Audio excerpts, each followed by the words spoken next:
和那誰那天分手，你總旅行逐條綠色的銹，頑固地種在眼睛一角，直到永久抹不走。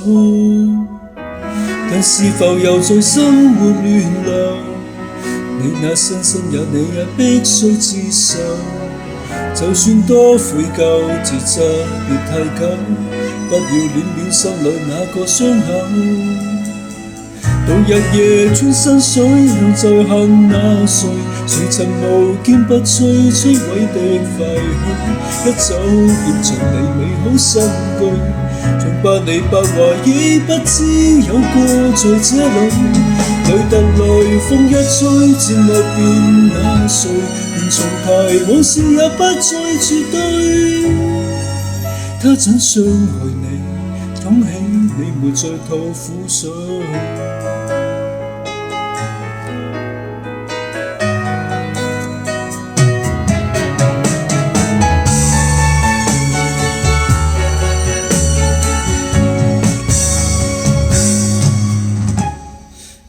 你還覺得溫馨，這裏流盡存在的表情，沒有恨過便更加仿似白鴿半生冷清清，總突然忘掉專聲帶你，卻記得他教你差點喪命，是創傷太重，莫見無體，是你不懂釋放面對的根性。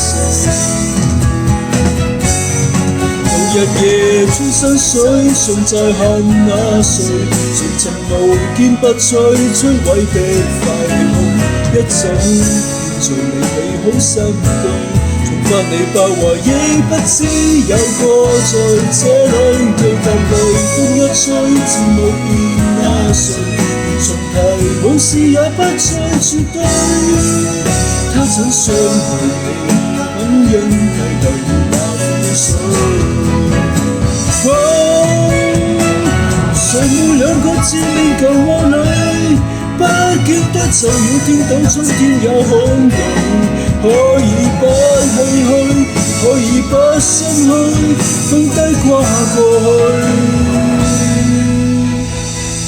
到日夜穿身水，總在恨那誰？誰曾無堅不摧摧毀的廢墟，一早變做了滿心青翠。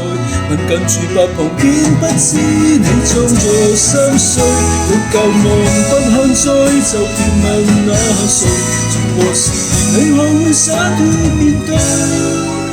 他怎傷害你？